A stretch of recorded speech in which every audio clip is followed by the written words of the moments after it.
Ever pondered why there was war in ancient Babylon? Ever wondered about the mysteries of ancient civilizations? Journey with us back in time to ancient Babylon, a place where astronomy and mathematics danced in a harmonious ballet. This was a holy land, where Jews, Christians, and Muslims gathered together, their differences set aside in the pursuit of knowledge and spirituality. Yet amidst this unity, war brewed, casting a dark shadow over this cradle of civilization. Ancient Babylon was a goldmine of mysteries, with secrets inscribed in clay tablets waiting to be deciphered. These tablets, our only gateway to their world, held technological marvels beyond our comprehension. From what we understand, these ancient people had an understanding of the stars that rivals our own, and their mathematical prowess was far ahead of their time. The language of Babylon, however, remains a riddle wrapped in an enigma. Despite advances in linguistics and translation technologies, these ancient scripts continue to confound us.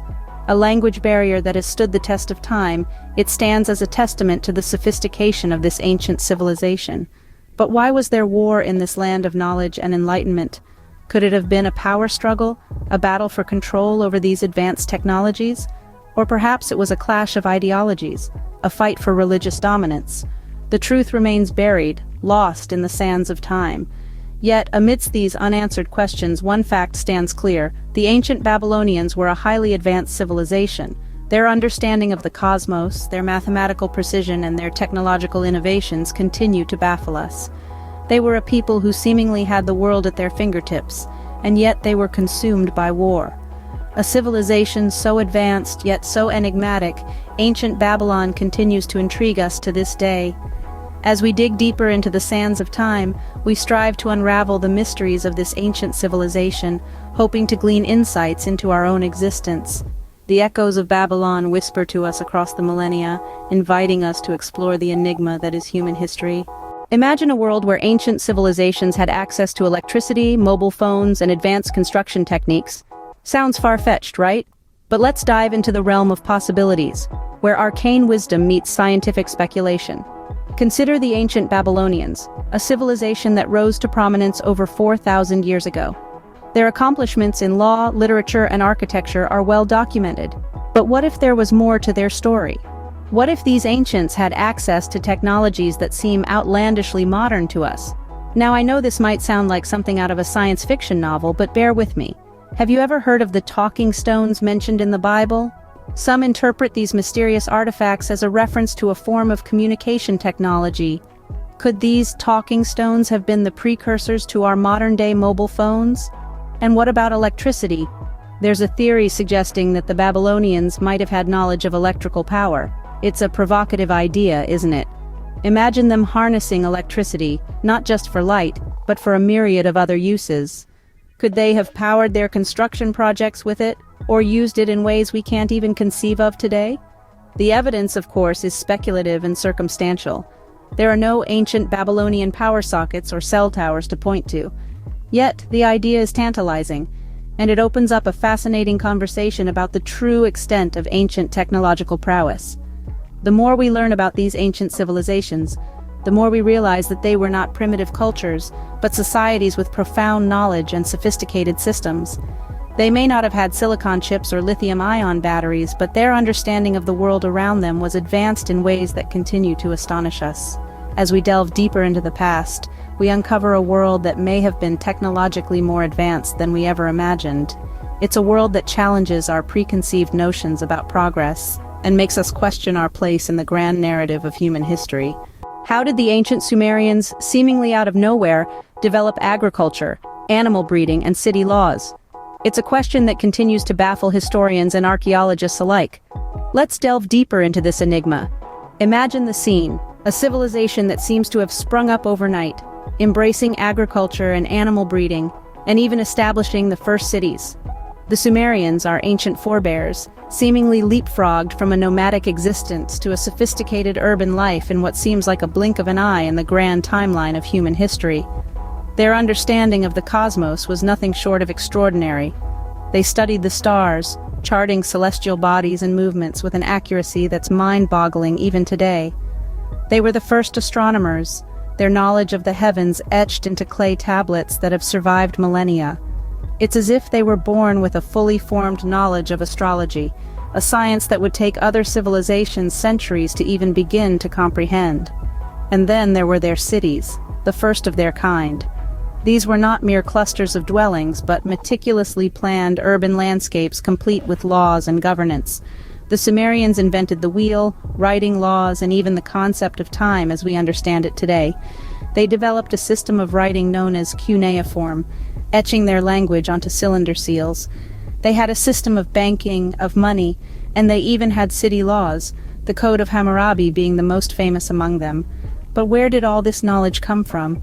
How did a civilization that seemed to appear out of nowhere come to possess such advanced understanding of agriculture, animal breeding, city planning, law, and the cosmos? It's a mystery that continues to puzzle us. Were they the beneficiaries of some lost ancient wisdom, or were they, as some suggest, influenced by visitors from the stars? The Sumerian civilization, another enigma of the ancient world, leaves us with more questions than answers. But perhaps that's the allure of history. The more we learn, the more we realize how much more there is to know. And so, we continue to probe, to question, to seek out the secrets of our past, in the hope that they might illuminate our future. Why did they lie about weapons of mass destruction? Are wars merely a quest for rare antiquities or advanced technology?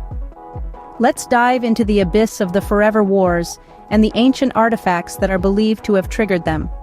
There's a theory among the ancient alien believers that the wars we've seen, especially in the Middle East, are not just about land or oil, but about something far more valuable. They propose that the ancient land of Sumeria, the cradle of civilization, was a hub of advanced technology, possibly even UFOs and stargates. They suggest that the conflicts we see today are in some ways a scramble for these lost technologies, these incredible artifacts. This theory is not just based on wild speculation.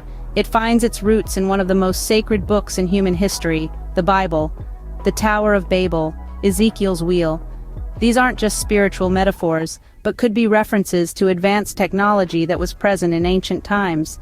The believers go as far as to suggest that manna from heaven, described in the Bible, could be a nutrient-rich food processed using some advanced technology. It's a fascinating theory, blending spirituality, history, and science fiction. But it's not just about what happened thousands of years ago. It's about what's happening now, and what could happen in the future. Could our history be predicting our future? If the ancients had access to such advanced technology, and if we're still fighting over it, what does that tell us about our evolution as a species? Are we destined to repeat the same mistakes, drawn into endless wars over resources and power? Or can we learn from our past, embrace peace, and pursue knowledge and understanding instead of domination and control? These are big questions, and they don't have easy answers. But asking them is the first step towards understanding our past, our present, and potentially our future. The future of humanity might depend on us learning from our history and striving for peace, even in the face of conflict and temptation. Because if history has taught us anything, it's that the true power lies not in weapons or wars, but in wisdom and understanding. Could our history be predicting our future? And if so, what does it tell us about the future of humanity? If the future of humanity depends on moving away from a warlike mentality, how do we achieve peace? It's a question that echoes through the annals of time, reverberating from the ancient walls of Babylon to the modern skyscrapers of our cities. Consider the Middle East, a cradle of civilization that has witnessed the rise and fall of empires, the birth of religions, and the relentless march of progress. It's also a region that has been marred by conflict, with wars that have spanned not just decades or centuries but thousands of years. These aren't merely battles over territory or resources, but conflicts rooted in deep-seated cultural, religious, and historical divisions. Achieving peace is no easy task. It's not as simple as signing a treaty or declaring an end to hostilities. It requires a fundamental shift in our thinking, a willingness to understand and respect our differences, and a commitment to finding common ground. It's a journey fraught with challenges. The road to peace is often winding and treacherous, filled with obstacles and setbacks. But each step we take, no matter how small, brings us closer to a world where swords are beaten into plowshares and where the lion lies down with the lamb. It's a quest that demands our patience, our courage, and our unwavering belief in the inherent goodness of humanity. It requires us to question our prejudices, to challenge our assumptions, and to confront the fears that drive us apart. And yes, it's a quest that requires hope. Hope that we can learn from the mistakes of the past. Hope that we can break the cycle of violence that has plagued our species since time immemorial. Hope that we can build a future where our children can live in a world not defined by the shadow of war, but by the light of peace. In these times of turmoil, projecting a positive future may seem idealistic. But what else do we have if not hope for a world where peace finally reigns supreme?